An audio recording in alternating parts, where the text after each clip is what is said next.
Dawn Flows Home to the Sea, Part 2, by Mikhail Sholokhov, continued.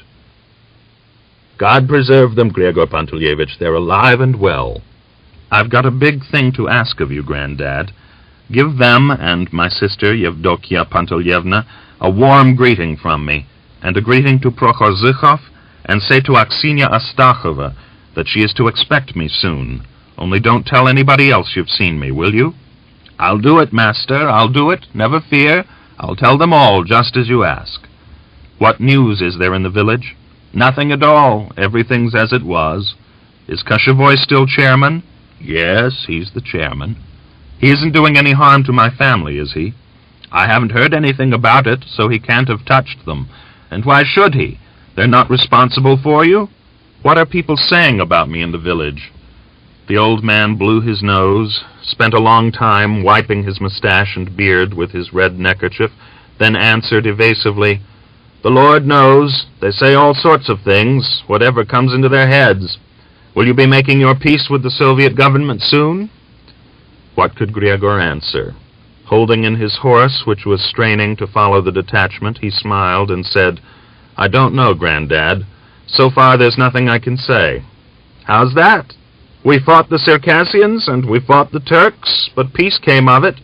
But you're all our own people, and yet you can't come to any agreement with one another. It isn't well, Gregor Panteleyevich, on my word, it isn't well.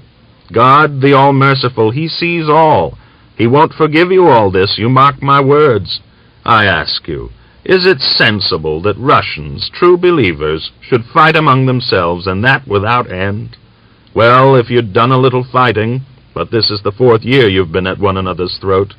As my old mind sees it, it's time to end it." Gregor said goodbye to the old man, and swiftly galloped off to overtake his troop. The man stood long, resting on his stick, rubbing his roomy eye socket with his sleeve. With his one youthfully keen eye, he gazed after Gregor, admiring his brave bearing, and quietly whispered, "He's a fine Cossack. He's got everything, bearing and everything else, and yet he's a wastrel. He's lost his road. By all the signs he ought to be fighting the Circassians, but look what he's thought of. And what plaguey use is this government to him? And what is it they're thinking, these young Cossacks? It's no good asking Grisha. All their tribe were always wastrels. His dead father Panteleimon was twisted of the same yarn, and I mind his grandfather, Prokofy. He was another crab-apple, and not a man. But what other Cossacks are thinking? God forgive me, I don't understand."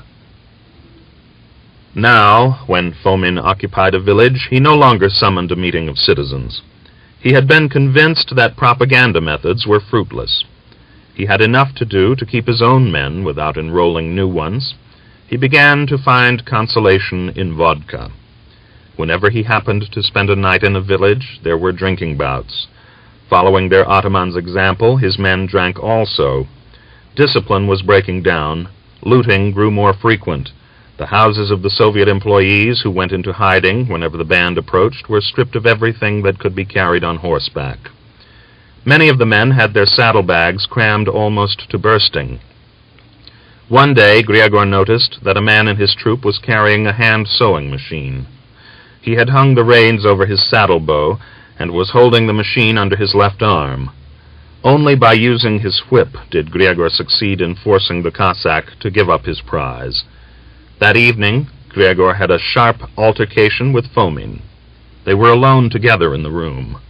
His face and body puffy with his drunken bouts, Fomen sat at the table while Gregor took great strides up and down the room. "Sit down! Don't go flickering about before my eyes," Fomen said angrily. Paying no attention to him, Gregor paced restlessly a long time about the tiny room, and said at last, "I've had enough of this, Fomen. Put a stop to this looting and drinking." "Did you have a bad dream last night?" "More jokes. But the people are beginning to talk badly of you." "You know as well as I do that I can't do anything with the boys," Fomen said reluctantly. "But you're not trying to do anything with them." "Well, you're not my teacher. And the people aren't worth bothering about anyway.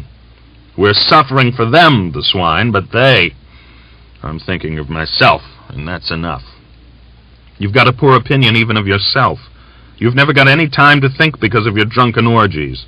You haven't been sober for 4 days now, and everybody else is drinking too. They're even drinking when on outpost duty, and at night into the bargain. What are you after? Do you want us to be caught while we're drunk and be massacred in some village?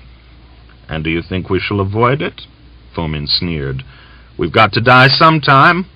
The pot got used to fetching water, but it was broken in the end. Do you know that? Then let us ride to Vyashenska tomorrow, and put our hands up. Take us, we surrender. No! We'll go on enjoying life a while longer. Gregor halted opposite the table with his legs wide apart. If you don't introduce order into the ranks, if you don't put an end to the pillaging and drinking, I'll clear out and take half the men with me, he said quietly. Try it, Fomen menacingly answered. It'll come off without any trying. You stop threatening me! Fomen laid his hand on his pistol butt. Don't paw your pistol. I can reach you quicker across the table, Gregor said swiftly, turning pale and half unsheathing his saber. Fomen laid his hands on the table and smiled. What are you nagging at me for? My head's splitting already as it is, and then you come along with your idiotic talk. Put your saber back in its scabbard. Can't I even joke with you then? Aren't you strict, just like a 16-year-old girl? I've already told you what I want, and you look out for yourself. Not all of us are of the same mind as you. I know that. Know it and remember it. You're to give orders tomorrow that the packs are to be emptied. We've got a cavalry force and not a pack-horse train. Cut it out of them as though with a knife. And they call themselves fighters for the people. They've loaded themselves down with looted goods and go trading in the villages just like the peddlers used to do. I'm ashamed to my very eyes. What the devil did I join up with you for? Pale with anger and indignation, Gregor spat and turned away to the window. Fomen burst into a laugh and said, We haven't once been hard-pressed by cavalry yet. When a well-fed wolf is hunted by horsemen, it belches up all it has eaten as it runs. And my rogues would get rid of everything if we were hunted in earnest. All right, Melyukov, don't get worked up. I'll see to it. It's like this. I'd got a little down in the mouth and had loosened the reins a bit. But I'll pull them up. We can't split up the detachment. We must drink our cup of sorrow together. They were unable to finish the conversation. The mistress entered the room with a smoking dish of cabbage soup, and then Chumakov and a crowd of Cossacks poured in. But the talk had its effect. Next morning, Fomen gave the order for all packs to be emptied, and himself saw that it was carried out. During the examination of the packs, one of the most inveterate looters made some resistance, and did not want to part with his booty, and Fomen shot him where he stood in the ranks. Take away this carrion, he said calmly, thrusting the body away with his boot. Looking around the men, he raised his voice. We've had enough of this crawling into chests, you sons of bitches. That's not what I raised you against the Soviet regime for. You can strip a dead enemy of everything, even his dirty pants, if you're not burying him, but you're not to touch their families. We're not fighting the women, and anyone who resists will get the treatment this scum has got. A quiet murmur rose and died away in the ranks. Order seemed to have been restored. For 2 or 3 days the band roamed along the left bank of the Don, clashing with and destroying small groups of local defense detachments. When they reached Shumilinsky district, Kaparin suggested that they should ride on into the territory of Voronezh province. He argued that there they would undoubtedly have extensive support from the population, which had recently revolted against the Soviet regime. But when Fomen announced this plan to the Cossacks, they all declared with one accord, "We won't go out of our own region." Meetings were held in the band. The decision had to be rescinded. For 4 days in succession they retreated continually eastward, avoiding a fight with the cavalry force, which had pressed on their heels all the way from Kazanska district. It was not easy to move without leaving any traces of themselves, for everywhere the spring field labor was in progress, and people were at work even in the most remote parts of the steppe. The band retreated during the dark spring nights, But hardly had it halted in the morning to feed the horses when a hostile mounted reconnaissance patrol appeared not far away, a hand machine gun began to rattle, and the Fomen men hurriedly bridled their horses. Beyond the village of Melnikov in Vyashenska district, Fomen succeeded in tricking the enemy by a clever maneuver and got clear away from the pursuit. From the reports of his own reconnaissance patrols, he knew that a persistent and intelligent Cossack from Bukhanovsky district was in command of the Red Cavalry. He also knew that this force was numerically almost twice as large as his own band, had 6 light machine guns, and fresh horses which had not been exhausted by long marches. All these circumstances rendered it necessary to avoid a battle so that his men and horses could rest. Then, when the opportunity presented itself, he must break up the Red Cavalry, not in open fight, but by a sudden onslaught, and so shake off the incessant pursuit. In this way, he might also be able to obtain machine guns and rifle bullets at the expense of the enemy. But his calculations proved to be mistaken. Gregor's fears for the band were completely confirmed on April 18th. The previous evening, Fomen and the majority of the rank and file had drunk heavily. At dawn, they left the village where they had halted. During the night, hardly a man had had any sleep, and now many of them dozed in their saddles. Towards 9 o'clock in the morning, they made a halt on the outskirts of a wood not far from the village of Azhogin. Fomen posted guards and gave orders for the horses to be fed with oats. A strong, gusty wind was blowing from the east. A brown cloud of sandy dust concealed the horizon. A heavy mist hung above the steppe. The sun hardly pierced the veil of the mist. The wind snatched at the edges of the men's greatcoats, at the horses' manes and tails. The animals turned their backs to it and sought shelter close to the bushes of hawthorn scattered about the fringe of the forest. The men's eyes streamed with the prickling, sandy dust, and it was difficult to see anything, even at a short distance. Gregor carefully wiped his horse's muzzle, hung the oat basket round its neck, and went to Kaparin, who was feeding his horse on oats poured into the fold of his greatcoat. "A fine spot you've chosen for the halt," Gregor remarked, pointing to the forest with his whip. Kaparin shrugged his shoulders. "So I told that fool, but you can't convince him of anything. We should have halted out in the steppe or on the outskirts of a village. Do you think we can expect an attack from the forest?" "Yes, I do. The enemy is a long way off. The enemy can be quite close, they're not infantry. The forest is bare, we shall see them if they come. There's nobody to see them. Almost everybody's asleep. I'm afraid the guards may be asleep too." "They're not in a fit state to stand up after last night's bout. You won't rouse them now." Kaparin frowned as though he were in pain, and said in an undertone, "We shall be lost with such a leader. He's as empty as a bottle, and stupid, quite incredibly stupid. Why don't you want to take over the command? The Cossacks respect you. They'd follow you willingly." "I don't want to. I'm only a passing guest here," Gregor dryly answered. He went off to his horse, regretting the indiscreet confession which had fallen from his lips. Kaparin poured the rest of the oats out of his greatcoat onto the ground and hastened after Gregor. "You know, Melyakov," he said as he walked along, breaking off a twig of thorn and pinching the tight swollen buds, "I don't think we shall be able to hold out for long if we don't join up with some large anti-Soviet force, with Maslak's brigade, for instance. He's wandering somewhere in the south of the province. We must break through to him, or we'll be massacred here one fine day. It's flood time now. We can't get across the Don. Not now, but when the water falls, we must retreat. Don't you agree?" After some reflection, Gregor answered, "You're right. We must clear out of this area. There's nothing to be done around here." Kaparin grew enthusiastic in his argument. He began to expatiate on the theme that their expectations of support had not been justified, and that now they must somehow or other persuade Fomen not to go on roaming aimlessly about the region, but to decide to link up with a stronger force. Gregor grew tired of listening to his chatter.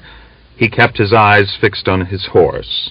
As soon as the basket was empty, he took it off, bridled the animal, and tightened the saddle girths. We shan't be moving on for a long time yet. There's no need for all that hurry, Kaparin said. You'd do better to go and get your horse ready, for there won't be time to saddle it, Gregor answered. Kaparin stared hard at him, then went to his mount, which was standing close to the line of wagons. Leading his horse by the rein, Gregor went across to Fomen. The commander was lying on his cloak with his legs spread wide, lazily gnawing the wing of a boiled chicken. He shifted and beckoned to Gregor to sit down beside him. Sit down here and have a rest. We must get away. Now's not the time for rest, Gregor said. We'll finish feeding the horses and then we'll move on. We can finish feeding them later. What are you in such a hurry for? Fomen threw away the picked bone and wiped his hands on his cloak. They'll get us here. It's just the right spot for it. How the devil can they? The patrol's only just returned and reported that there's not a soul to be seen on the hill. It's clear they've lost track of us, or they'd be on our tail now. We needn't expect any attack from Bukhanovsky district. The military commissar there is a good fighting lad, but he hasn't got much of a force at his command, and he's hardly likely to come out and face us. We'll have a proper rest, stay here till evening, then set off again. Sit down and have some chicken. What are you standing over me like that for? It seems to me you've turned coward, Melyukov. Soon you'll be riding round every bush and going right out of your way like this. He swept his hand round in a great semicircle and laughed heartily. Inwardly cursing, Gregor went off, tied his horse to a bush, and lay down beside it, protecting his face from the wind with the edge of his greatcoat.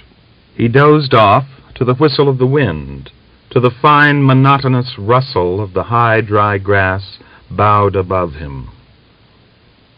He was brought to his feet by the long, drawn-out rattle of a machine gun. Before the first burst of fire was finished, he had his horse untethered. Above all the other voices rose Fomen's shout, "To horse!" Now 2 or 3 more machine guns began to stutter from the forest on the right. Mounting his horse, with a glance, Gregor took stock of the situation. To the right, on the edge of the forest, hardly visible through the dust clouds, some 50 Red Army men were advancing into the attack, cutting off the line of retreat to the hills. Above their heads, their swords glittered coldly and very familiarly, showing a bluish hue in the dim light of the sun.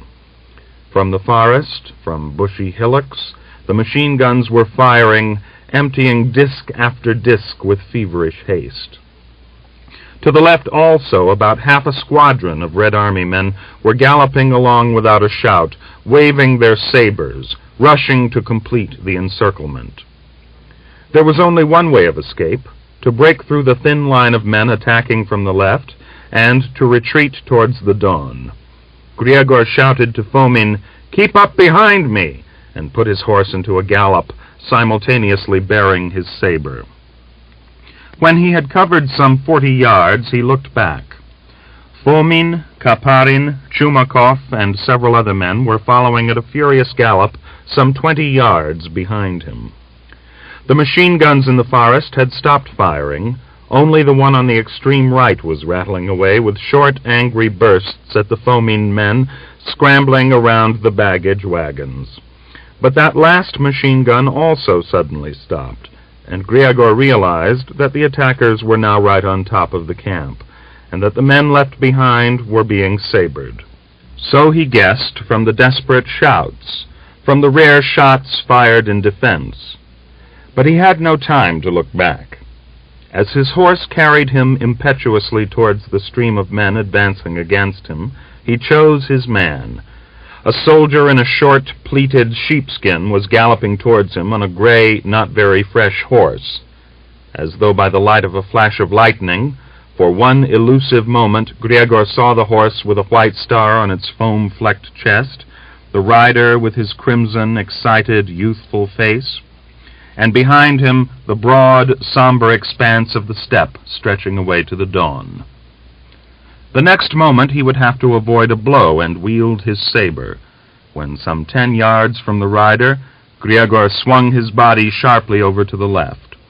He heard the cutting whistle of a saber above his head, and, jerking himself upright in the saddle, touched the man on the head with the very point of his saber as he passed. His hand hardly felt the force of the blow, but looking back he saw the man sag and slowly slip out of the saddle, and saw a thick stream of blood on the back of his yellow sheepskin coat. The gray horse slackened down into a fast trot, running sideways as though afraid of its own shadow, its head carried wildly high in the air. Gregor dropped over his horse's neck and instinctively lowered his saber. The bullets whistled thinly and sharply over his head. The animal's ears quivered as they lay flat against its head, and at the ends of them the sweat hung in beads. Gregor heard only the fierce whistle of a bullet fired after him, and the sharp, panting breath of his horse. He looked back again and saw Fomen and Sholokhov.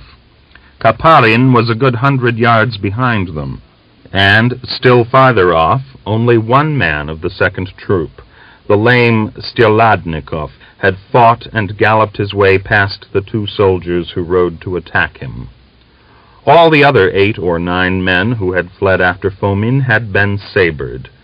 Their tails waving in the wind, the riderless horses were fleeing in all directions, to be followed and caught by Red Army men. Only one high-standing bay, belonging to a Fomen man, was galloping along at Kaparin's side, snorting and dragging its dead master, who had not been able to free his boot from the stirrup as he fell. Beyond the sandy rise, Gregor halted his horse, jumped out of the saddle, and thrust his saber into its scabbard. It took him only a few seconds to persuade his horse to lie down. From behind this cover he fired all his clip of cartridges. As his aim was hurried and agitated, however, only with his last bullet did he send a horse down beneath a Red Army man. But it enabled the 5th Fomen man to draw away from the pursuit. "Mount! You'll be lost!" Fomen shouted as he drew level with Gregor. The massacre was complete. Of the entire band, only 5 men escaped. They were pursued as far as the village of Antonovsky, and the chase did not end till the fugitives hid in the forest surrounding the village. In all that mad gallop, not one of the 5 said a word. Close to a little river, Kaparin's horse fell, and they could not get it onto its legs again. Under the others, the hard-driven horses were staggering, hardly able to move their legs, dropping thick white clots of foam to the ground. "You shouldn't be the commander of a detachment, but a shepherd of sheep," Gregor said, dismounting and not looking at Fomen. Without speaking, Fomen slipped from his horse and began to unsaddle it. But he went off without removing the saddle and sat down on a hummock overgrown with bracken. "Well, we'll have to abandon the horses," he said, looking fearfully all about him. "And then?" Sholokhov asked. "And then we must make our way on foot to the other side of the Don." "Where to?" "We'll stop in the forest till nightfall. Then we'll get across the Don and bury ourselves for the time being in Rubyezhin. I've got lots of relations there." "Another idiotic idea," Kaparin exclaimed furiously. "Don't you think they'll look for you there? That's just where they're going to expect you now. What do you use for thinking with?" "Well, where else are we to go to?" Fomen asked in a distracted tone. Gregor took the bullets and a piece of bread out of his saddlebags and said, "Are you thinking of spending much time over your talk? Come on, tie up the horses, unsaddle them, and get going, or the Reds will get us even here." Sholokhov threw his whip on the ground, trotted into the mire, and said in a quivering tone, "And so we're on foot now, and all our boys have gone under. Mother of God, how they shook us up!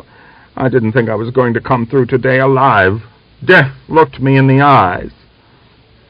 Without speaking, they unsaddled their horses, tied all the 4 to one alder bush, and in single file, one in the tracks of another, like wolves, they made their way down to the Don, carrying their saddles in their arms, keeping, wherever possible, to the denser thicket of undergrowth.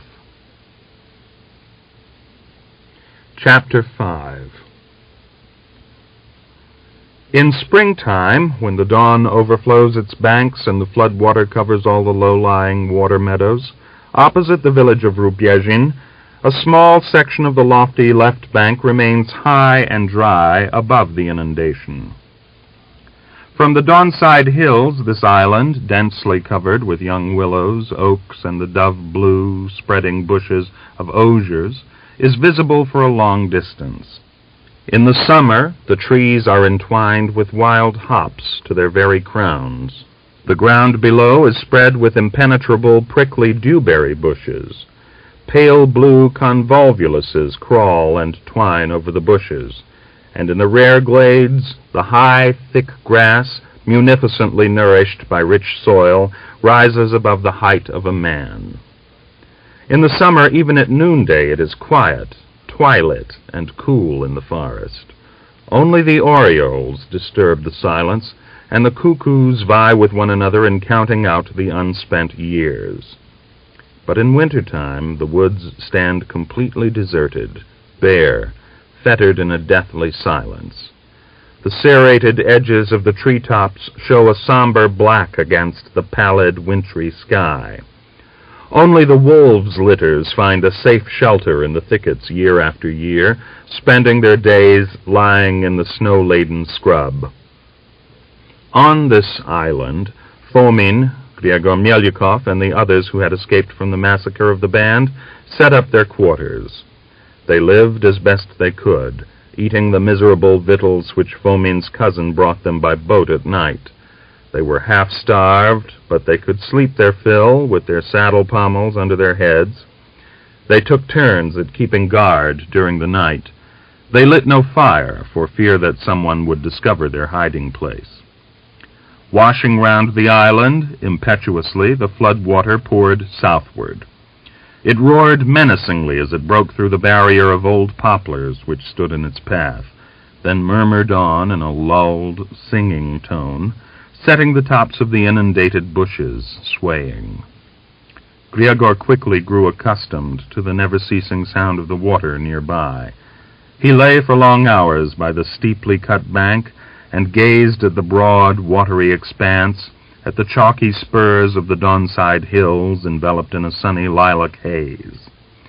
There, beyond that haze, was his native village, Aksenia, his children, and thither flew his cheerless thoughts. Momentarily, a longing blazed up and consumed him as he recalled his dear ones. An impotent hatred for Mikhail seethed within him. But he suppressed these feelings and tried not to look at the Donside hills, to avoid thinking of these things. There was no point in giving rein to unhappy memories. Life was oppressive enough as it was. Already he had such a pain in his breast that sometimes it seemed to him that his heart had been pierced and was no longer beating, but was streaming with blood. Evidently his wounds and the hardships of war and typhus had done their work. He began to listen continually to the importunate thumping of his heart. Sometimes the lacerating pain in his chest under the left nipple grew so unbearably sharp that momentarily his lips went dry, and he had difficulty in choking back a cry. But he found a sure method of freeing himself from the pain. He lay down with his left side against the damp earth, or wet his shirt with cold water, and then it slowly, almost, it seemed reluctantly, left his body.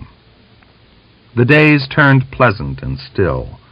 Only occasionally did little white clouds, tousled by a wind in the height, go floating across the clear sky, and their reflections slipped like a flight of swans over the floodwater, to vanish as they touched the distant shore.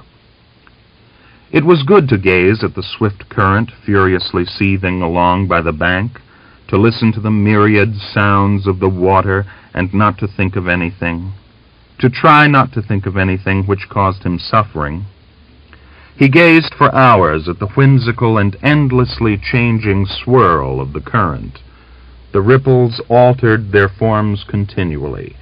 Where the previous moment a smooth stream had been flowing, bearing on its surface stalks of reeds, crumpled leaves, and clumps of grass torn away by the roots. A moment after, a fantastically curving funnel appeared, which greedily sucked down all that floated within reach of it. Again, a little later, the funnel had disappeared, and in its place the water was boiling and swirling in turbid tangles, throwing to the surface now the blackened root of a sedge, then an outspread oak leaf, then a bunch of straw carried down from one knew not where. Of an evening the cherry-red afterglow burned in the west. The moon rose from behind a lofty poplar. Its light extended over the dawn in a chilly white flame, broken into reflections and black modulations where the wind tousled the water into a light speckle of froth. At night, blended with the sound of the water, the voices of innumerable flocks of northward flying geese sounded as incessantly over the island. The birds, with no one to disturb them, often settled on the eastern side of the island. Over the backwater, through the inundated forest, the male teal called challengingly. Ducks quacked. The barnacles and geese quietly cackled and answered one another. One day, noiselessly making his way to the bank, Gregor saw a large flock of swans not far from the island. The sun had not yet risen. The morning glow was flickering brilliantly beyond the barrier of the forest. Reflecting its light, the water seemed rosy, and the great majestic birds, with their heads turned to the sunrise, seemed rose-colored also. Hearing a rustle on the bank, they flew up with a sonorous trumpet call, and when they rose above the forest, the astonishing gleam of their snowy plumage almost dazzled Gregor. Fomen and the others killed time, each in his own fashion. Making his lame leg comfortable, the industrious Stirladnikov worked from morn till night mending clothes and boots. Kaparin, whose health was not improved by sleeping on the damp ground at night, lay for days on end in the sun, coughing hollowly, covered up to his head by his sheepskin. Fomen and Chumakov played endlessly with homemade cards cut out of paper. Gregor wandered about the island and squatted for hours beside the water. They talked but little to one another. All they had to say had been said long since, and they came together only at meal times and of an evening, while waiting for Fomen's cousin to arrive. They were overcome by boredom, and during all their stay on the island only once did Gregor see Chumakov and Stirladnikov, for some reason suddenly feeling light-hearted, begin to wrestle. They stamped about for a long time on one spot, grunting and exchanging curt, jesting remarks. Their feet sank to their ankles in the white granular sand. The lame Stirladnikov was obviously the stronger, but Chumakov was the more agile. They wrestled with their arms around each other's waist, their shoulders thrust forward, each keenly watching the other's legs. Their faces grew set and pale with the strain, their breathing spasmodic and violent. Gregor watched the struggle with interest. Choosing a fitting moment, Chumakov suddenly threw himself down on his back, dragging his opponent with him, and with a movement of his bent legs threw Stirladnikov across his head. A second later, as supple and nimble as a polecat, Chumakov was lying on top of Stirladnikov, pressing his shoulder blades into the sand, while the other bellowed, panting and laughing, "But you're cheating! We didn't agree that we could throw each other over our heads. You went for each other like young fighting cocks, and that's enough for now, or you'll be fighting in earnest," Fomen said. But they had no intention of fighting. Amicably, with arms interlocked, they sat down on the sand, and Chumakov, in a thick but pleasant bass, broke into a song. Stirladnikov took it up in his thin tenor voice, and they sang in unison, and unexpectedly well. But suddenly Stirladnikov could not restrain himself any more. He jumped up and, snapping his fingers, kicking the sand about with his lame leg, began to dance. Without stopping his singing, Chumakov took his sword, dug a shallow hole in the sand, and said, "Wait a bit, you lame devil. One of your legs is shorter than the other. You can't dance properly on a level spot. You must either dance on a slope or else have your longer leg in a hole and the other outside. Put your sound leg in this hole and then dance. You'll see how well it works. Now, off we go." Styeladnikov wiped the sweat from his brow and obediently set his good leg into the hole Chumakov had dug. "But you're right, it does make it easier," he said. Panting with laughter, Chumakov clapped his hands and began to sing very fast. And Styeladnikov, his face set in the serious expression common to all dancers, began agilely to dance and even attempted to squat down on his haunches and kick out one leg. The days passed on, each exactly like those that had gone. With the oncoming of darkness, they waited impatiently for Fomen's cousin to arrive. All 5 of them gathered on the bank, talking in undertones, smoking, concealing the lighted ends of their cigarettes under the edges of their greatcoats. They had decided to stay for another week on the island, and then to cross at night to the right bank of the Don, to seize horses, and to set out for the south. By all the rumors, Maslak's brigade was still roaming somewhere in the south of the region. Fomen charged his relations to discover where he could get horses suitable for riding, and also told them to report each day all that occurred in the area. The news they brought in was reassuring. Fomen was being searched for on the left bank of the Don, and although Red Army men had visited Rubyezhin, after searching his house, they had at once ridden off again. "We must clear out of here quickly. What the hell is the good of sticking here? Let's clear out tomorrow," Chumakov proposed one day at breakfast. "We must find out about horses first," Fomen said. "What's the hurry? If only they fed us better, I wouldn't give up this comfortable life until winter. Look how beautiful it is all around. We'll have a good rest, and then we'll set to work again. Let them fish for us. We won't let ourselves be caught so easily. They smashed us owing to my stupidity, I know, and of course it's a disgrace, but it isn't everything.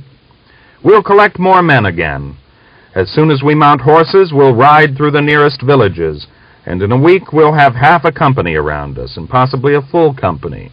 We'll be overwhelmed with men. By God, we will." "Nonsense. Overweening arrogance," Kaparin said irritably. "The Cossacks have let us down.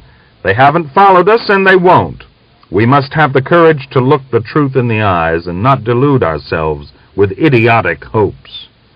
"Why won't they follow us?" "Well, they didn't at first, and so they won't now." "We shall see," Fomen retorted in a challenging tone. "I won't lay down my arms." "That's all empty talk," Kaparin said wearily. "You devil's head!" the infuriated Fomen exclaimed. "What are you spreading panic here for? You've fed me up with your tears worse than a bitter radish would. What did we rise at all for, then? Why did you come in if your guts are so weak? It was you who urged me on to start the rising, but now you want to crawl out of it. Haven't you got anything to say?" "I've got nothing to say to you. You can go to the devil, you fool!" Kaparin exclaimed hysterically, and went off, wrapping himself chillily in his sheepskin and turning up the collar. "These well-born people are always thin-skinned. As soon as anything happens, they've had enough. They're done," Fomen said with a sigh. They sat silent for some time, listening to the steady, powerful roar of the water. A duck pursued by 2 drakes flew over their heads with a grating croak. An excitedly chattering flock of starlings dropped down over the glade, but seeing human beings, swept up again, turning like a black braid as they went. A little later, Kaparin came back. "I want to go to the village tonight," he said, looking at Fomen and blinking hard. "What for?" "A strange question. Can't you see I've got a bad chill and can hardly keep on my feet?" "Well, and what of it? Will you lose your chill in the village, do you think?" Fomen asked with imperturbable calm. "I must have at least a few nights in a warm place." "You're not going anywhere," Fomen said firmly. "What? Am I to perish here?" "Please yourself." "But why can't I go? These nights sleeping out in the cold will finish me off." "And supposing you're caught in the village? Have you thought of that? Then they'll finish us all off. Do you think I don't know you? At the first examination, you'll betray us, and you'll do it even before that on the road to Vyashenska." Chumakov burst into a laugh and nodded approvingly. He completely agreed with Fomen, but Kaparin said obstinately, "I must go. Your quick-witted arguments haven't made me change my mind. But I've told you to sit still and don't fidget." "But don't you understand, Yakov Yefimovitch, that I can't go on living this animal life any longer? I've got pleurisy and possibly even inflammation of the lungs." "You'll get over it. You'll lie about in the sun and get well." "In any case, I'm going today," Kaparin declared sharply. "You have no right to restrain me. I'll go whatever happens." Fomen gazed at him, suspiciously screwed up his eyes, and winking at Chumakov, rose to his feet. "It looks to me, Kaparin, as though you really have fallen ill. You must have a high temperature. Let me see whether your head's hot."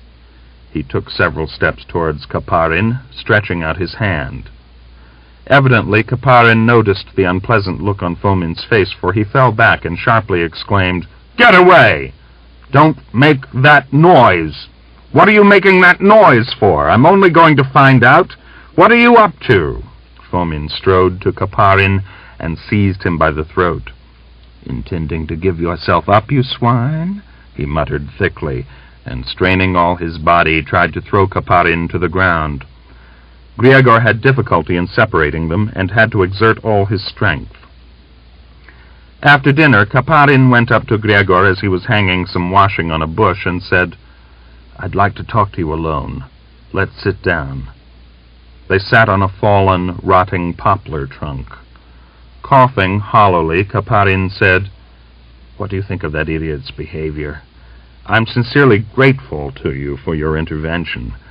You acted nobly, as an officer should, but this is terrible. I can't stand any more. We're living like animals. How many days is it now since we ate hot food? And then this sleeping on the damp earth.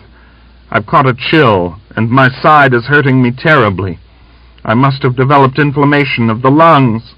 I badly want to sit by a fire, to sleep in a warm room, to change my underclothes. I dream of fresh, clean shirts, of sheets. No, I can't go on." Gregor smiled and asked, "Did you think you were going to fight with every comfort?" "But listen, what sort of war is this?" Kaparin answered energetically. "This isn't war, but endless wandering, murdering individual Soviet workers and then fleeing. It would be war if the people supported us, if a rising were to break out. But to call this war? No, this isn't a war."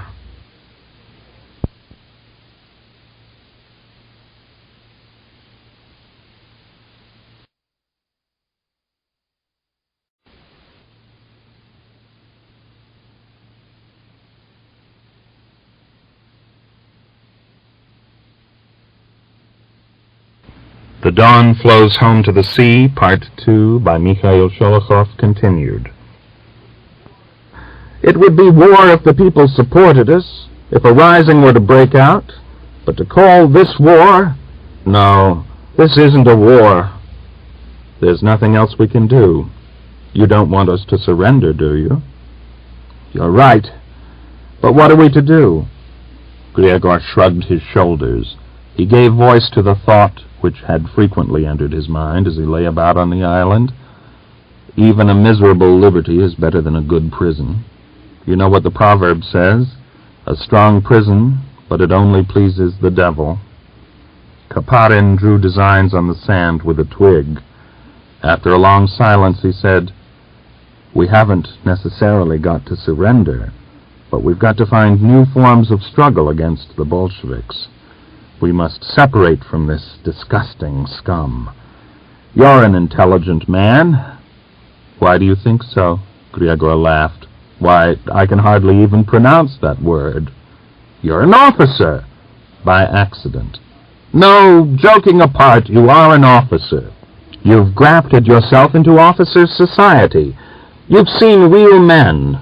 You're not a Soviet upstart like Fomen. You must realize that it's senseless for us to remain here. It's equivalent to suicide. He was the cause of our being smashed up at the forest, and if we continue to link our fates with him, he'll do the same again more than once. He's simply a cad, and an obstreperous fool into the bargain. We shall be lost if we stay with him. So you don't suggest surrendering, but leaving Fomen. Where are we to go to? To Maslak? Gregor asked. No, he's only another adventurer. Only on a larger scale. I take a different view of all this now. We must go not to Maslak, then where? To Vyashenska. Gregor shrugged his shoulders irritably. I call that throwing good money after bad. It's not to my liking. Kaparin looked at him sharply with glittering eyes. You haven't understood, Melyukov. Can I trust you? Completely. On the word of honor of an officer? On the word of honor of a Cossack? Kaparin glanced in the direction of Fomen and Chumakov, and although they were a considerable distance away and could not have overheard the conversation, he lowered his voice. I know your relations with Fomen and the others. You're just as much a foreign body among them as I am. I'm not interested in the reasons which have led you to fight against the Soviet regime. If I understand aright, it's because of your past and your fear of arrest, isn't it? You've just said you're not interested in the reasons. Yes, that was only by the way. Now for a few words about myself. Formerly, I was an officer and a member of the Social Revolutionary Party, but later I completely revised my political convictions. Only the monarchy can save Russia. Only the monarchy. Providence itself points this road for our native country. The emblem of the Soviet government is a hammer and sickle, a sierp and a molot, isn't it? With the twig, Kaparin drew the words sierp and molot on the sand, then fixed his feverishly burning eyes on Gregor. Now, read each of those words backward. You have? Do you understand? Only priestalom, only through the throne will the revolution and the Bolshevik regime be ended. Do you know, I was possessed with mystical horror when I discovered that. I trembled, for, if you like to put it so, it is God's finger pointing to the end of our troubles. Kaparin was silent, panting with agitation. His keen eyes had a hint of madness in them as he gazed at Gregor. But Gregor did not tremble at all, and did not feel any mystical horror as he heard Kaparin's revelation. He had a more sober and matter-of-fact view of things, and so he said in answer, That's not anybody's finger. Were you at the front during the German war? Perplexed by the question, Kaparin did not answer at once. To be frank, why do you ask? No, I was not actually at the front. Then where did you go through the war? At the rear? Yes. All the time? Yes. I mean, not all the time, but almost all. But why do you ask? Well, I've been at the front continually, from 1914 down to the present day, with only a few breaks. And in regard to your finger, how can it be God's finger when God himself doesn't exist? I've long since given up believing that nonsense. Ever since 1915, when I got my first sight of war, I've been thinking that God doesn't exist. Not at all. If he did, he would have no right to allow people to do such things as they do. We frontline men have got rid of God. We've left him to the old men and the women. Let them take comfort in him. And there isn't any finger, and there can't be any monarchy. The people have put an end to that once and for all. And this game you're playing, this twisting letters about, that, if you don't mind my saying so, is a kid's trick and nothing more, and I don't understand what you're telling me all this for. You must speak more simply and plainly. I've never studied in a Junkers Academy, and I'm not too well educated, even though I have been an officer. If I'd been better educated, perhaps I wouldn't be sitting with you here on this island like a wolf cut off by a flood, he ended with an obvious note of regret in his voice. That doesn't matter, Kaparin said hurriedly. It doesn't matter whether you believe in God or not. That's a question for your own conviction, your conscience. Nor does it matter in the least whether you're a monarchist or a supporter of the Constitutional Assembly or just a Cossack fighting for self-government. What does matter is that we're united by a single attitude to the Soviet regime. Do you agree? Go on.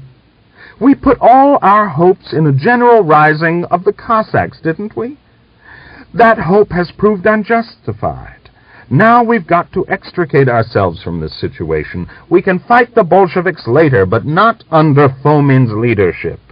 The important thing now is to save our own lives, and that is why I'm proposing an alliance with you. What sort of an alliance? Against whom? Against Fomen. I don't understand. It's all very simple. I invite you to be my accomplice. Kaparin grew obviously agitated and panted violently as he went on. You and I will kill these three and go to Vyazhenska, understand? That will save us. That service to the Soviet government will save us from punishment. We shall live, you understand? We shall live. We shall save our lives. It goes without saying that when the opportunity occurs we shall fight against the Bolsheviks again, but that will be when it is a serious business, and not some adventure like the present with this wretched Fomen. Do you agree? Bear in mind that this is the only way out of our present desperate situation, and a brilliant one at that. But how is it to be done? Gregor asked. Inwardly he was quivering with indignation, but with all his strength he attempted to hide the feeling which was mastering him. I've thought it all out. We'll do it at night, with cold steel. Then the next night the Cossack who supplies us with food will come across. We'll cross the Don, and that's all. It's marvelously simple, and no cunning called for at all. Smiling, Gregor said with feigned affability, Now, that's really clever. But tell me, Kaparin, when you wanted to go to the village to get warm this morning, were you intending to go to Vyazhenska? Did Fomen hit the mark? Kaparin stared closely at Gregor's amiably smiling face and smiled also, wanly and a little embarrassed. I'll tell you frankly, I was. You know, when it's a question of your own skin, you don't show any particular regard about the choice of method. So you'd have betrayed us? Yes, Kaparin openly admitted. But I'd have tried to spare you personally any unpleasantness if they'd caught you here on the island. But why didn't you kill us all yourself? That would have been easy enough to do at night. There was the risk. While I was dealing with one, the others... Lay down your arms, Gregor said in a repressed tone, snatching out his pistol. Lay them down, or I'll shoot you on the spot.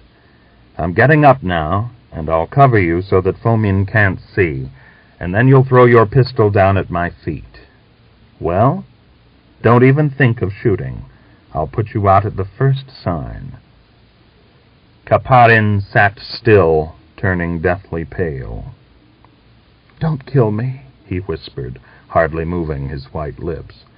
I shan't, but I'll take your weapons. You'll betray me. Tears rolled down Kaparin's hairy cheeks. Gregor frowned with loathing and pity and raised his voice. Throw down your pistol. I won't betray you, though I ought to. Why, what a cur you've proved yourself to be. A dirty cur. Kaparin threw his pistol at Gregor's feet. How about your Browning? Hand over your Browning. It's in the breast pocket of your tunic. Kaparin pulled out and threw down the gleaming, nickeled Browning and covered his face with his hands. He shook with the sobs which convulsed him. Stop it, you scum, Gregor said sharply, with difficulty controlling his desire to strike Kaparin.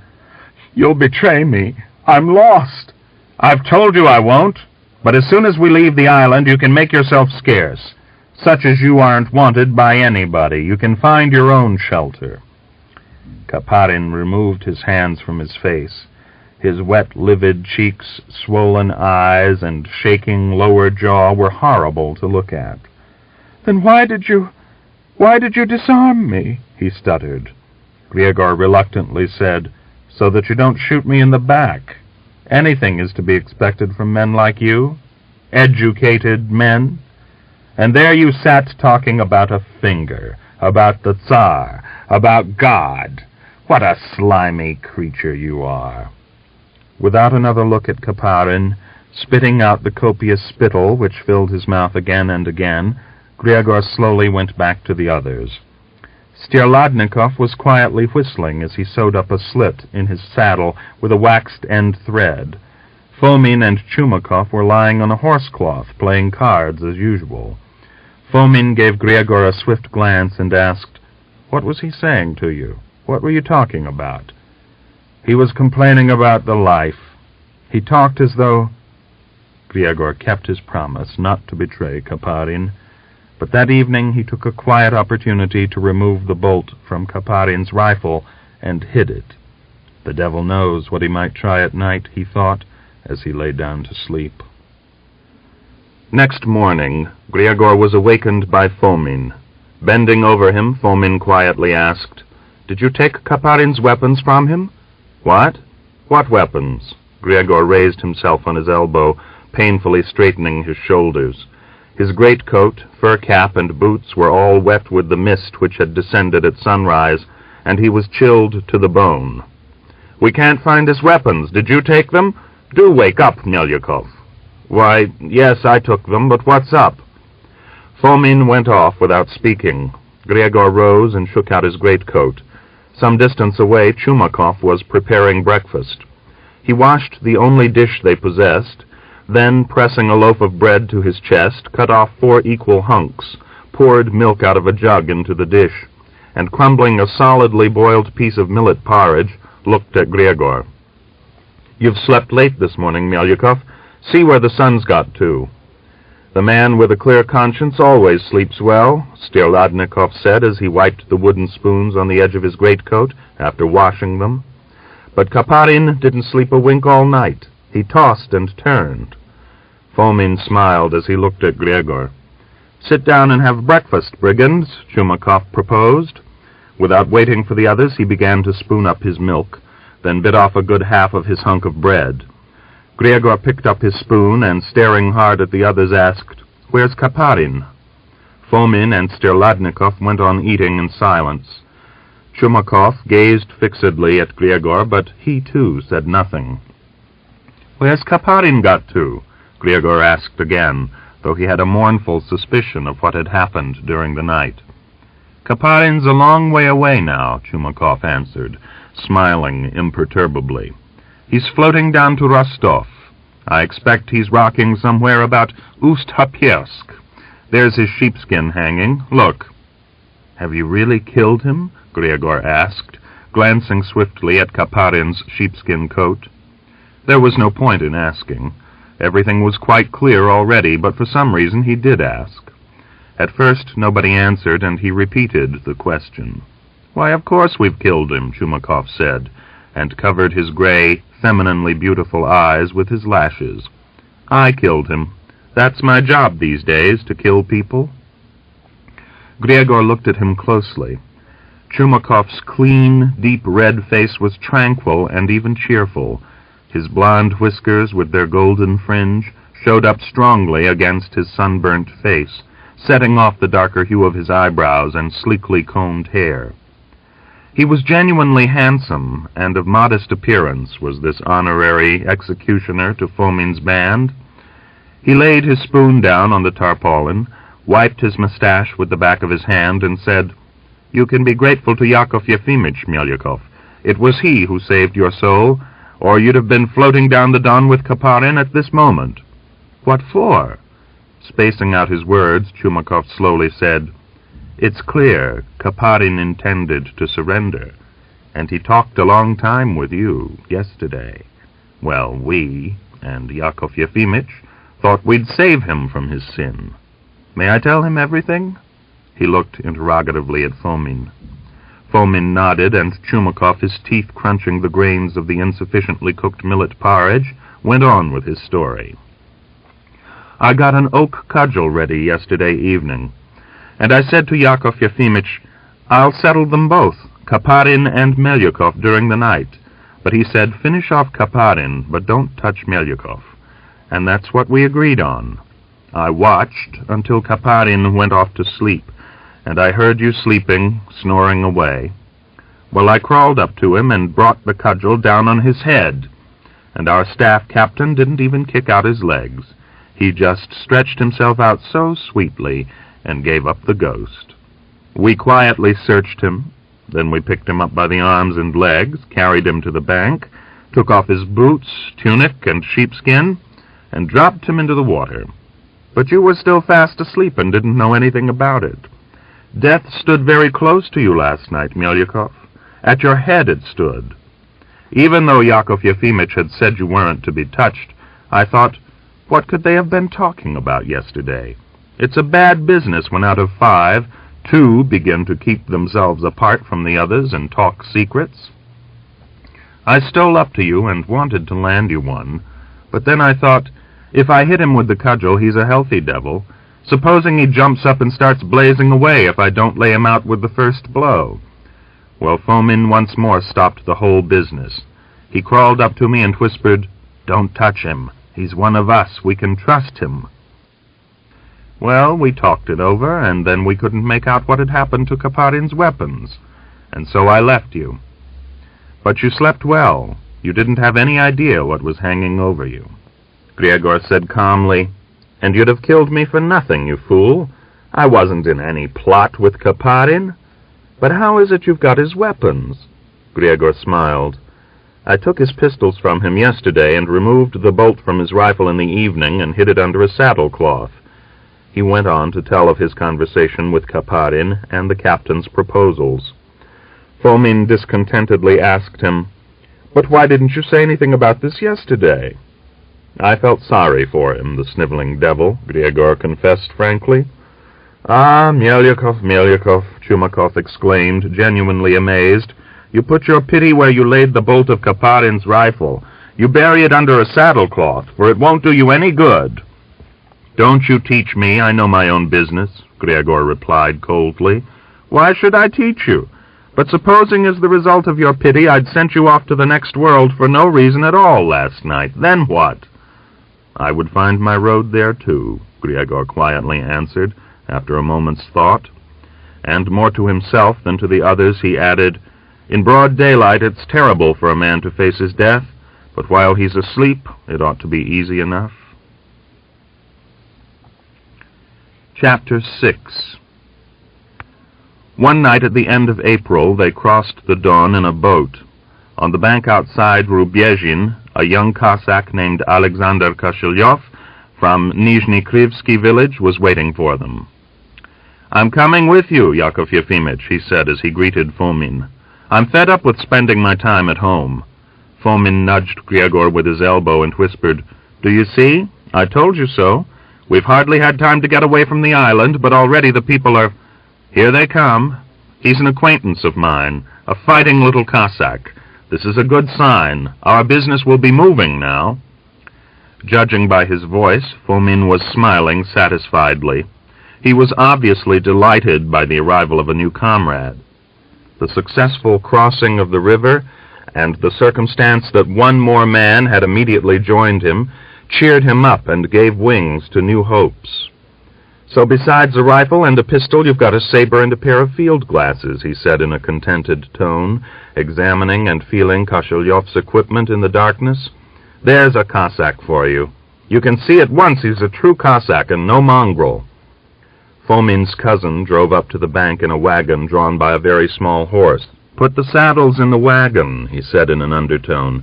"But hurry up, for Christ's sake, for the night's getting on and we've got a long road." He was agitated and hurried Fomen, but now he had got away from the island and felt the firm earth of his native village beneath his feet. Fomen would have been by no means averse to dropping in at his home for an hour or so and visiting village acquaintances. Just before dawn they selected the best horses from a drove close to the village of Yagodny and saddled them. To the old man minding the drove, Chumakov said, "Don't be too upset about the horses, Daddy. They're not worth worrying about, and we'll only ride a little way on them. As soon as we find better mounts, we'll return these to their owners. If anyone asks who took the horses, say militia from Krasnokutsk had them. Let the owners go there. We're chasing a band, you can tell them." When they reached the main road, they said goodbye to Fomen's cousin, then turned off to the left, and all five rode in a southwesterly direction at a fast trot. There were rumors that the Maslak band had appeared not far from Myeshkovsky district center within the past day or two, and in that direction Fomen went, resolved to join up with Maslak. In search of the Maslak band, they roamed for 3 days over the steppe tracts of the Don right-hand bank, avoiding all large villages and district centers. In the Ukrainian villages bounding the lands of Kargin district, they exchanged their sorry little nags for well-fed and swift Ukrainian horses. During the morning of the 4th day, not far from a village, Gregor was the first to notice a cavalry column riding across a distant gap between the hills. Not less than 2 squadrons were coming along the road, while ahead and to either side of them were small reconnaissance detachments. Either Maslak or... Fomen put his field glasses to his eyes. "Either rain or snow. Either it is or it isn't," Chumakov said with a sneer. "You take a better look, Yakov Yefimych, for if it's the Reds, we ought to turn back, and quick." "But how the devil can you tell from here?" Fomen said irritably. "Look, they've seen us. There's a patrol coming this way," Styeladnikov exclaimed. He was right. They had been seen. The patrol riding on the right-hand side of the column turned sharply and trotted towards them. Fomen hurriedly thrust his glasses into their case. But Gregor, smiling, bent across from his saddle and took Fomen's horse by the bridle. "Don't be in a hurry. Let them get closer. There are only 12 of them. We'll take a good look at them, and then we can gallop off if necessary. We've got fresh horses. What are you afraid of? Have a look through your glasses." The 12 horsemen grew steadily nearer, growing larger and larger with every moment.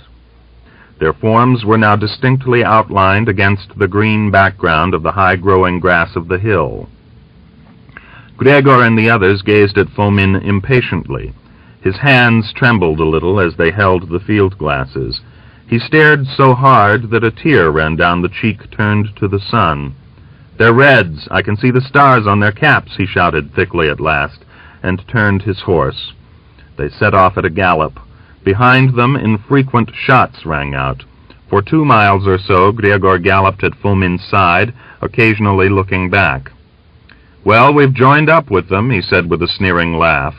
Fomen was silent and depressed. Reining in his horse a little, Chumakov shouted, "We must avoid the villages. We'll make for the Vyashenska steppe. It's more lonely there."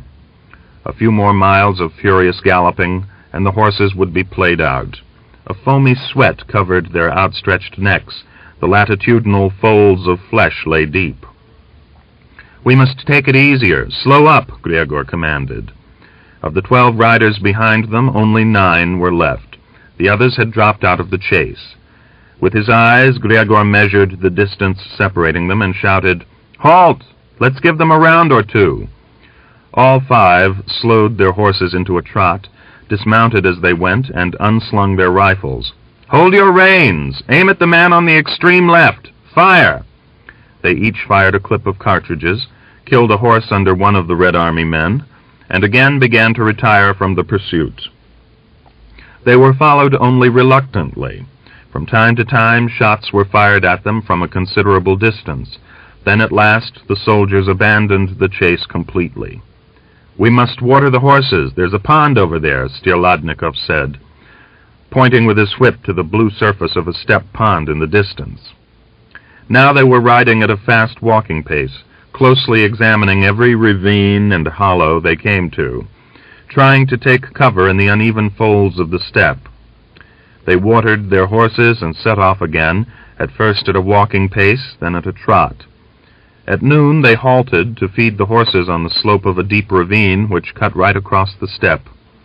Fomen ordered Koshilyov to climb a nearby mound on foot, to lie down there and keep watch.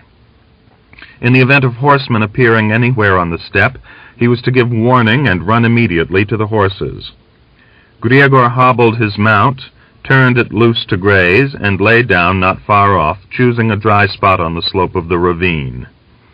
Here, on the sunny side of the ravine, the young grass was taller and thicker.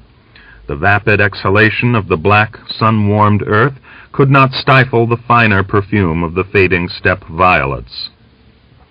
They were growing on a piece of abandoned fallow, making their way between the dry stalks of heart's clover, spreading in a colorful pattern over the edges of the former field bounds. And even on the flintily hard virgin soil, their blue, childishly clean eyes looked out on the world from the withered last year's grass. The violets had lived their appointed time in this lonely and spacious steppe, and in their place, on the slope of the ravine, marvelously brilliant tulips were already rising, lifting their crimson, white, and yellow chalices to the sun, while the wind blended the various perfumes of the flowers and carried them far over the steppe. Over the steep rubble of the northern slope, shadowed by cliffs, still lay coalesced strata of snow, streaming with moisture.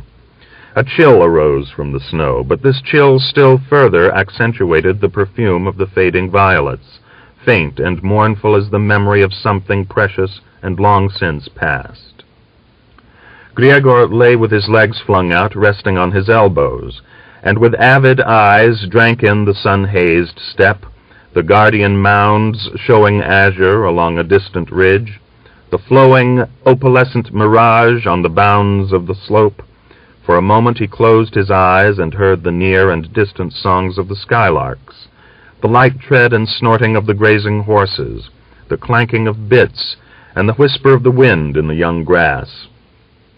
He had a strange feeling of resignation and peace as he pressed all his body to the rough earth. It was a long, familiar feeling. It always came after he had experienced anxiety, and at such times he seemed to be seeing everything around him with fresh vision. It was as though his sight and hearing had grown keener, and after such a time of agitation, all that previously would have passed unnoticed now attracted his attention. With equal interest he watched the whistling, slanting flight of a sparrowhawk pursuing some tiny bird, and the deliberate crawl of a black beetle which struggled over the distance between Gregor's two elbows, and the gentle swaying of a blood-red tulip rocked by the wind, gleaming with a brilliant virgin beauty. The tulip was growing quite close to him, on the edge of a crumbled marmot hole. He had only to stretch out his hand to pluck it, but he lay without moving, with silent rapture admiring the flower and the stiff leaves, which jealously preserved drops of the morning dew within their folds. Then he shifted his gaze and long unthinkingly watched an eagle hovering above the horizon over the dead city of marmot warrens. A couple of hours later they again mounted their horses, intending to reach the familiar villages of the Yelanska district by nightfall. Evidently the Red Army patrol had communicated their movements by telephone. As they rode into Kamienka settlement, shots rang out to welcome them from across a stream. The sing-song whistle of the bullets made Fomen turn aside. Under fire they galloped round the outskirts of the settlement and swiftly made their way into the horse-grazing lands of Yashenska district. Beyond another settlement, a small force of militia attempted to intercept them. "We'll ride round them on the left," Fomen proposed. "We'll attack them," Gregor said resolutely. "There are 9 of them and 5 of us. We'll break through." He was supported by Chumakov and Stierladnikov. Bearing their sabers, they put their horses into a canter. Without dismounting, the militiamen opened a rapid fire, then galloped aside, avoiding the attack. "They're a poor lot. They'll write out a long and glowing report, but they're not prepared for a serious fight," Koshulyov said jokingly. Returning the fire whenever the militiamen began to press on them, Fomen and the others retreated eastward, fleeing like wolves pursued by borzois, occasionally snapping back and hardly stopping at all. During one of the exchanges of fire, Stierladnikov was wounded.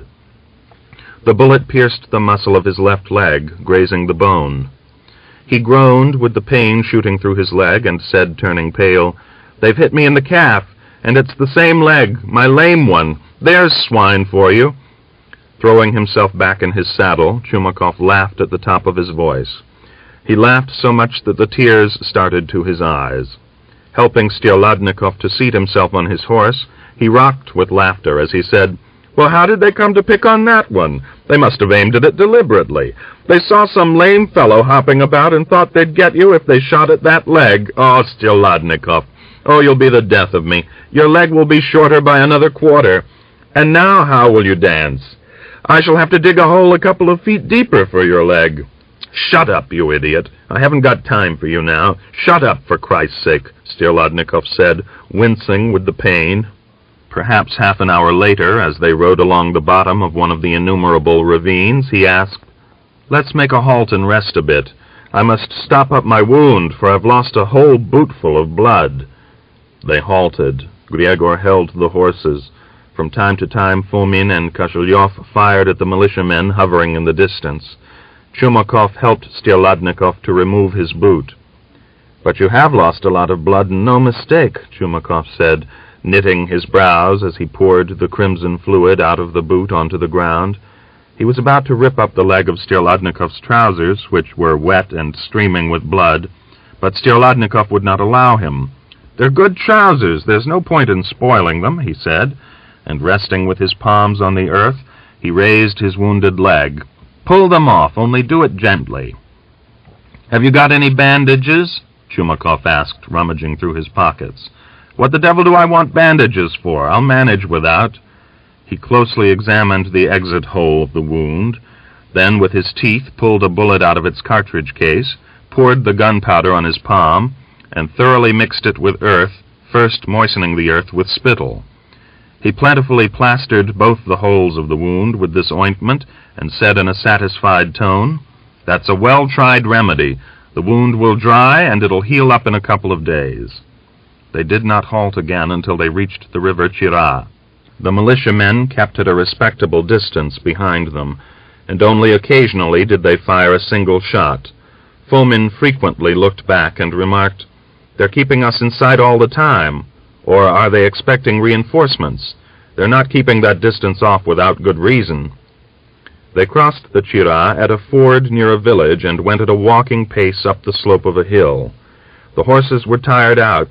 They managed somehow or other to trot downhill, but they had to be led by the rein uphill, and the men combed the quivering flecks of foam from the animals' sides and croups. Fomen's anxiety was justified. Some 3 miles or so outside a village, the pursuit was taken up by 7 men mounted on fresh, briskly moving horses. "If they go on passing us from hand to hand like that, we're done for," Koshulyov said gloomily. They rode across the steppe, ignoring the tracks, taking turns at firing back. 2 of them lay down in the grass and fired at their pursuers, and the others rode on some 500 yards, dismounted, and kept the enemy under fire, while the other 2 rode on ahead 1,000 yards, lay down, and prepared to fire. They killed or seriously wounded 1 militiaman, and shot the horse under a second. Soon afterwards, Chumakov had his horse shot under him. He ran on at Koshulyov's side, holding to the stirrup. The shadows lengthened. The sun sank towards the west. Gregor advised that they should not separate, and they rode on together at a walking pace. Chumakov strode along at their side. A little later they saw a 2-horsed wagon on the ridge of a hill and made for the road. The elderly, bearded Cossack driver whipped his horses into a gallop, but shots brought him to a halt. "I'll saber the scum. He'll learn what to run for," Koshulyov muttered through his teeth, bursting ahead, lashing his horse furiously with his whip. "Don't touch him, Sasha. I forbid it," Fomen warned him, and shouted to the man when still some distance off, "Unharness your horses, Daddy, do you hear? Unharness them while you're still alive." Paying no attention to the old man's tearful entreaties, they themselves unhitched the traces, removed the reins and collars from the horses, and quickly saddled them. "Leave one of yours at least in exchange?" the old man asked, weeping. "Mind you don't get your teeth knocked out, you old devil," Koshulyov said. "We need the horses ourselves. You thank the Lord God that your life has been spared." Fomen and Chumakov mounted the fresh horses, but soon afterwards the 6 riders following in their tracks were joined by 3 others. "We must drive our horses hard. Come on, boys," Fomen said. "If we can reach the Krivsky ravines by nightfall, we shall be saved." He lashed his horse with his whip and galloped on ahead. On his left hand he led a second horse on a short rein. Under the animal's hoofs the crimson heads of the tulips went flying in all directions like great drops of blood. Gregor, who was riding behind Fomen, looked at these sprinkles of crimson and closed his eyes.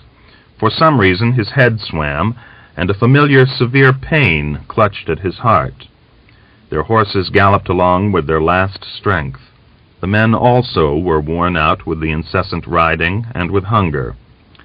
Stierladnikov was swaying in the saddle, and was as white as linen. He had lost a lot of blood, and was tormented by thirst and nausea. He ate a little dry bread, but at once threw it up. In the dusk, not far from the village of Krivsky, they rode into the midst of a drove of horses returning from the steppe, fired a last few shots at their pursuers, and with gladness saw that the chase had been dropped. In the distance, the 9 horsemen rode together, evidently to discuss the situation, and then turned back. They spent 2 days in Krivsky village, staying with an acquaintance of Fomen. The master was well off, and gave them a warm welcome. The horses were kept in a dark shed, had more oats than they could eat, and by the end of the 2nd day had completely recovered from the mad ride. The men took turns guarding the horses, slept on the floor of a cool chaff shed festooned with spider webs, and ate their fill to make up for all the days of semi-starvation they had known on the island. They could have left the village next day, but Stierladnikov held them up. His wound grew worse. A fiery red appeared around its edges, and by evening his leg had swollen and he had lost consciousness. He was racked with thirst. All through the night, immediately consciousness returned to him, he asked for water and drank greedily, a little at a time. During the night he drank almost a bucketful of water, but he could not rise even with help. Every movement caused him terrible pain. He made water without getting up and groaned incessantly. To muffle his groans, the others carried him to a far corner of the shed, but it made no difference.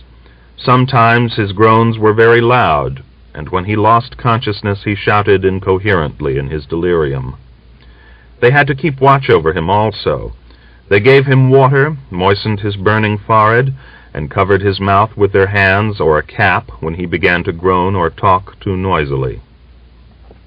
Towards the close of the 2nd day he came round and said he felt better.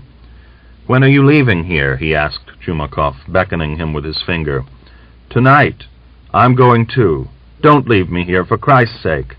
"What good are you for going anywhere?" Fomen said in an undertone. "You can't even stir." "How can't I? You watch." With a great effort, Stierladnikov half raised himself, and at once fell back. His face burned, the sweat stood out in tiny drops on his brow. "We'll take you," Chumakov said resolutely. "We'll take you. Please don't be afraid. And wipe your tears. You're not a woman." "It's sweat," Stierladnikov whispered quietly, and pulled his cap down over his eyes. "We'd be glad to leave you behind, but the master won't agree. Don't get downhearted, Vasily. Your leg will heal up, and you and I will yet wrestle again and dance the Cossack dance. What are you so down in the mouth for? Now, if the wound were serious, but it's nothing." Chumakov, always harsh and brutish in his dealings with others, said these words so quietly, and in such a touchingly gentle and sincere tone, that Gregor stared at him in amazement. They rode out of the village a little before dawn. They managed with a struggle to get Stierladnikov into the saddle, but he could not keep his seat, and fell first to one side, then to the other. So Chumakov rode beside him, with his right arm around the wounded man's waist. "There's a drag on us. We'll have to leave him behind somewhere," Fomen whispered, drawing level with Gregor, and regretfully shaking his head. "Kill him, do you mean? Well, what else? Look into his eyes. What can we do with him on our hands?" They rode for some time at a walking pace, not speaking. Gregor relieved Chumakov, then Koshilyov relieved Gregor. The sun rose. Below them the mist was still rolling above the dawn, but on the hills the steppe distances were very clear and bright. and with every minute the vault of heaven turned more blue, with feathery little clouds frozen motionless in the zenith. A heavy dew lay in a silvery brocade on the grass, but where the horses had passed, a dark flowing track was left. Only the skylarks were enriching the great and blessed silence which extended over the steppe. Stirladnikov, his head tossing helplessly to the movement of the horse's stride, quietly said, "Oh, it's hard." "Shut up," Fomen roughly interrupted him. "It's no easier for us having to nurse you." Not far from the hetman's highway, a bustard shot up from under their horses' hoofs. The fine, jarring whistle of its wings aroused Stirladnikov from his oblivion. "Brothers, get me off my horse," he asked. Koselyov and Chumakov carefully lifted him out of the saddle and laid him on the wet grass.